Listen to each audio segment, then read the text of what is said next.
안녕하십니까? 영리학자 정현우입니다.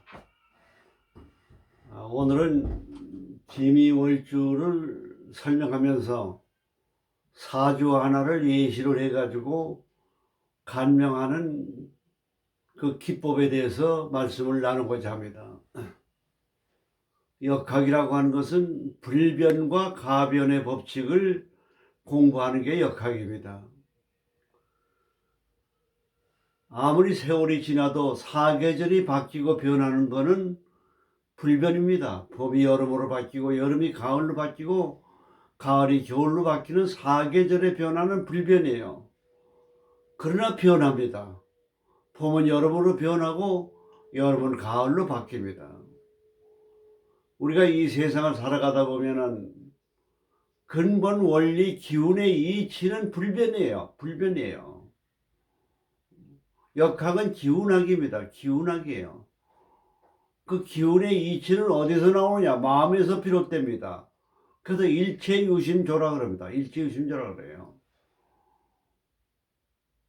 성경에 보면은 아브라함이 100세에 이삭이라고 하는 아들을 낳습니다. 아들을 낳았어요.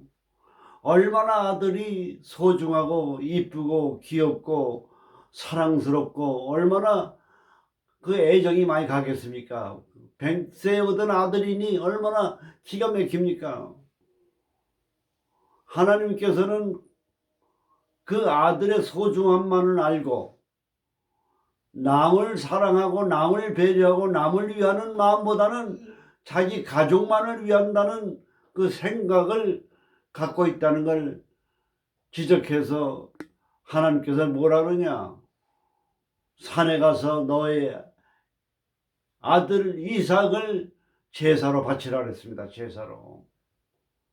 이거 천천병력 같은 소리 아닙니까? 자기가 100세 얻은 소중한 아들을 양 대신 제사를 올리라고 하니, 자기 아들을 죽이라고 하니, 이게 얼마나 지독한 얘기입니까 이게.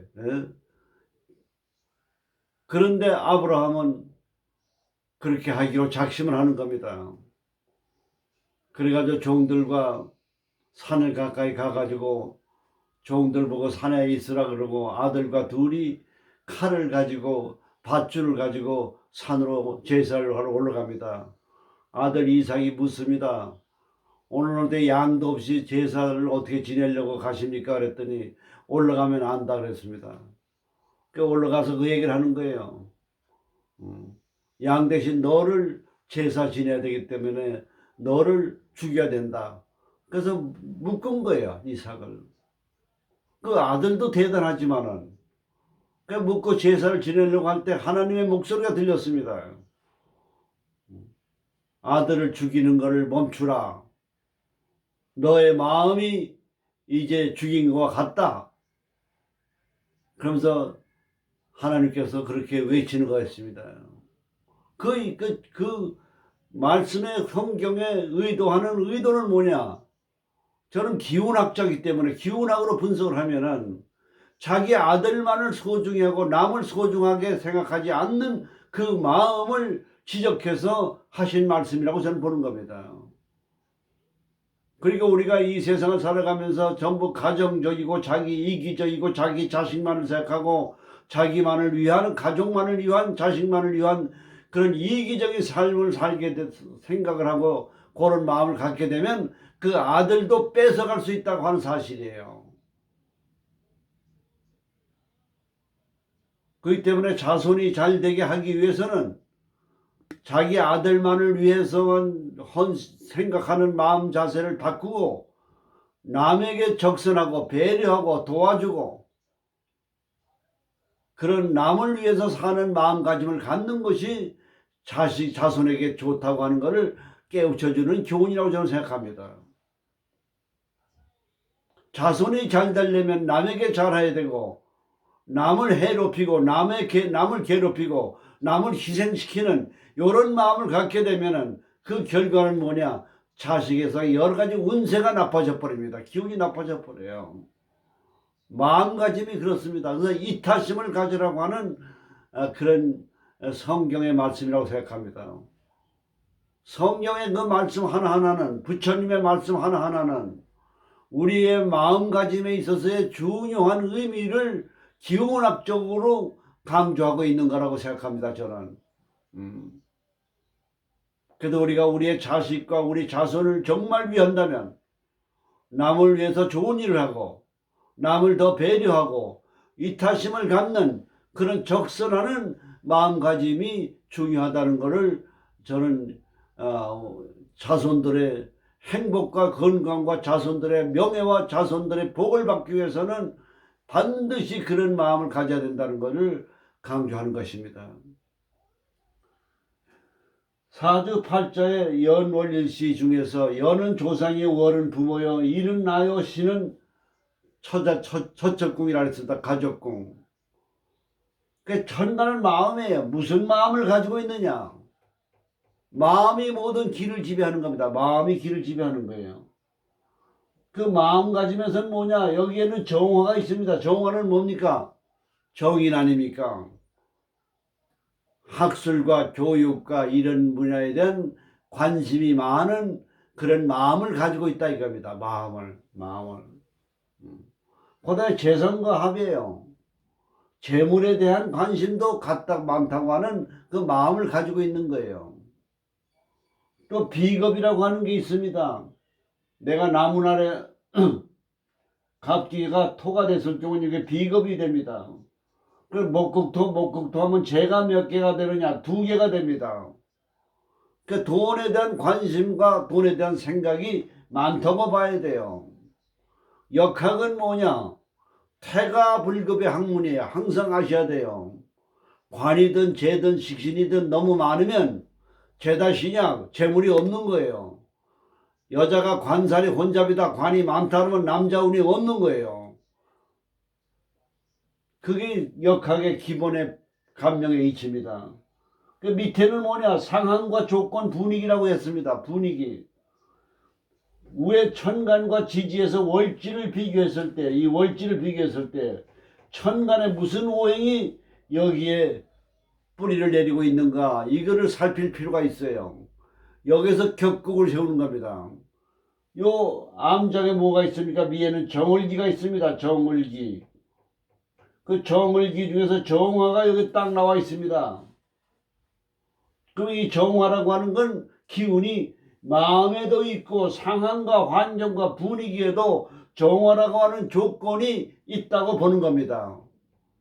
그래서 천간의 본기와 암장에 있는 오행이 천간에 투출되어 있는 걸 가지고 그걸 가지고 격국을 세우는 겁니다. 그래서 정의는 뭡니까? 이게 편인 아닙니까? 그걸 편인격이라 이렇게 보는 거예요. 그런 편인격이니까 외국어를 잘하고 특수 분야의 학문에 그런 분야의 소질과 재능을 타고났다고 보는 거예요. 인수라고 하는 학술 교육 문화로 그런 쪽의 마음을 가지고 있고 상황과 조건도 좋은 환경을 갖고 있기 때문에 그런 쪽으로 나가게 되면 모든 것이 일치월장으로 하는 일마다 잘 풀리게 돼 있는 겁니다. 그게 격국 세우는 원리예요. 그 다음에 여기에 갑기토인데 요거는 뭡니까? 재성과 합이 돼 있어요. 또 요거도 재성이에요. 그 2개가 있는 거는 뭡니까? 재물운이 약하다고 보는 겁니다. 벌써 2개가 있으면 약한 겁니다. 그러면 요 재성이라고 하는 건 뭡니까? 식신이 도와줘야 돼요. 식신이, 지지에 식신이 도와줘야 됩니다.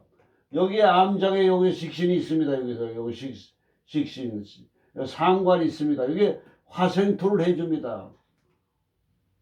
그러니까 식상관이라고 하는 건 재물의 뿌리예요.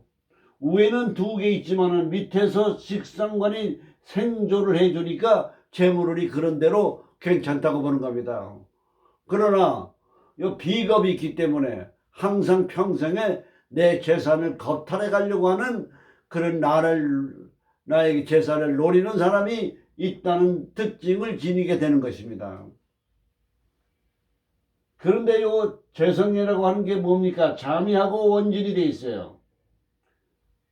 원진이 있으면 환경이 썩 좋은 게 아니에요. 밑에 뿌리가 남의 원망을 많이 샀기 때문에. 그런데 두 개가 겹쳐 있습니다. 잠이. 그럼 잠의 원진 작용은 하지 않는 겁니다. 않는 거예요. 그래서 이 사주는 편인격으로서 식상생재이기 때문에 재물은 좋으나 재산을 겁탈당할 우려가 있는 그런 사주이고, 요 간방에 있어서 자수를 깔고 있기 때문에 인수가 되는 겁니다. 인수. 인수라고 하는 건 뭡니까? 학술 교육 문화 아닙니까? 요거는 상관 아니에요.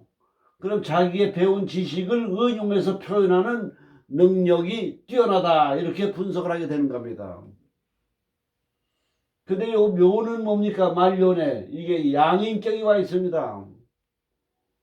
그 말년에 양인격이라는 건 뭡니까? 자기 주장과 고집이 세다 이거예요. 그럼 양인격이 나오게 되면 뭐냐? 재물이 나갈 우려가 있는 겁니다. 그러나 다행히 요 묘라고 하는 거는 요 정화의 환경에서 굉장히 좋습니다. 요 화를 목생화 시켜주잖아요. 그럼 상관이 굉장히 발달되어 있는 거예요. 상관이라고 하는 건 뭡니까? 전략적 사고가 아이디어와 두뇌가 명석한 겁니다. 그리고 자유분방하고 간섭받는 걸 싫어하는 그 기운이 강한 이 정화가 뿌리를 잘 내리고 있어요. 그러면 굉장히 우수한 두뇌를 가지고 성공할 수 있는 요소가 많다고 보는 겁니다. 그러나 말년에 양인격이 들어와 있기 때문에 자기 주장과 고집이 강함으로 인해서 인간관계가 나빠지는 우려가 있고, 그로 인해서 재산의 겁탈을 당할 우려가 있다, 이렇게 분석을 할 수가 있는 겁니다. 그 다음에 여기서 수생목이 돼가지고 인수라고 하는 건 뭡니까? 학술 교육 문화네요. 그럼 자존심이 강합니다. 자존심이 강해요. 자기 주장이 강한 겁니다. 고정관념이 많은 거예요. 그런 우려가 있다, 이렇게 보는 겁니다. 그 자존심이 강한 것이 수국화시키는 거예요. 이 상관을 갖다 극하는 거예요. 그러니까 그 자존심과 자기 주장 고집 때문에 이 상관이라고 하는 죄를 생해주는 그 기운이 약화되는 조건을 지니고 있다, 이렇게 보는 거예요. 상황을 보는 거예요. 지지를. 그래서 사주팔자를 분석할 때는 천간의 마음과 지지의 상황과 환경과 분위기 조건을 해석하는 게 사주 감명의 중요한 이치가 되는 겁니다. 그 다음에 이건 미월에 태어났습니다. 미월. 그런 목화가 많은 사주가 되는 거예요. 옆에 물론 자수가 있지만은, 그러나 이거는 목이 있고 해묘미에서 목이 되기 때문에 목화가 많다고 봐야 돼요. 그래서 이 사주는 서방은 신유술, 북방은 해자축의 운세가 좋다고 대운에서 세운에서 해석을 하면 되겠습니다. 이것이. 그리고 갑기합이 있으니까 뭡니까? 부모하고 합이 들었어요. 부모하고 합이 들어있고, 인수가 있고, 또 양인이 있고, 이런 종합적인 육친의 변화 이치를 분석하는 게 중요하다, 이렇게 보는 겁니다. 요 기미월주는 뭐냐? 기라고 하는 거는 전다질토입니다. 근데 미라고 하는 건 무슨 성질을 가지고 있느냐? 목이라고 하는 성질의 창고가 됩니다. 목. 그렇기 때문에 목극토가 되니까 부모궁 아닙니까? 부모궁이 뭐냐? 관직과 교육, 학술 분야의 그런 집안에서 태어났다, 이렇게 볼 수가 있는 겁니다.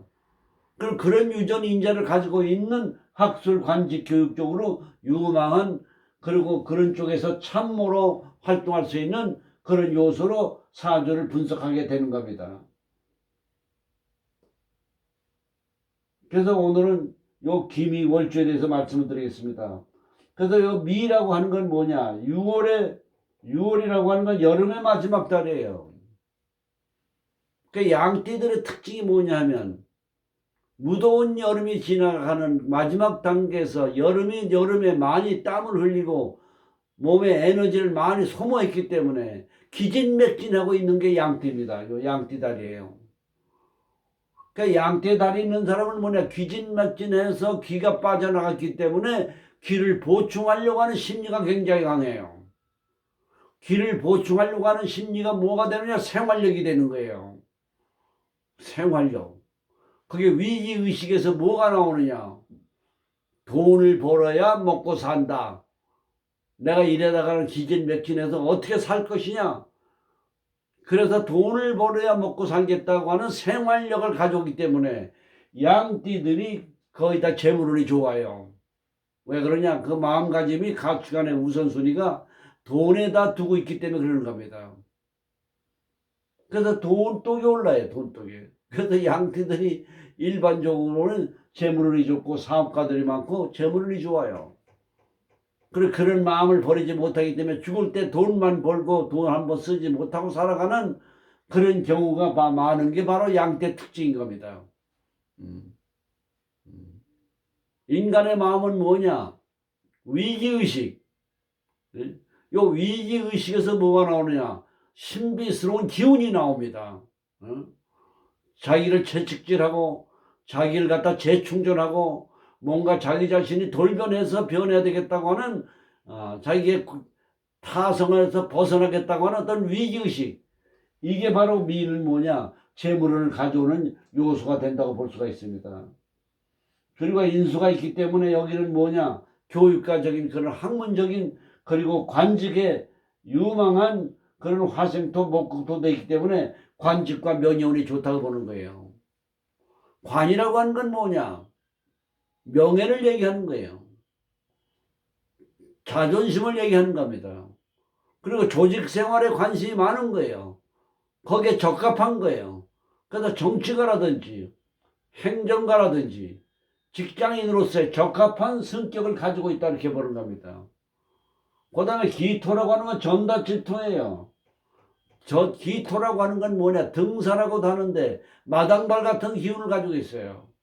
굉장히 활동적이고 수완이 좋아요. 그리고 적응력이 좋습니다. 우리가 로마에 가면 로마의 법을 따르라 그러지 않습니까? 굉장히 적응력이 좋습니다. 이게 김의 특징입니다. 능력 있고 수완 있고 적응력 좋고 마당발 같은 그런 성격의 기운을 타고났다고 분석을 하게 되는 겁니다. 그래서 우리는 이 사주를 감명할 때 항상 유의할 거는 무슨 오행이 많으냐, 그 오행의 육친으로 볼 때 뭐가 많으냐, 재다신약이냐, 관사혼잡이냐, 비견겁이 많으냐. 비견겁이 많으면은 재를 극하니까 돈이 없어요. 돈이 들어오면 나가기가 바빠요. 견겁. 재다신약은 뭐냐? 돈에 대한 욕심만 많지 재물운이 없어요.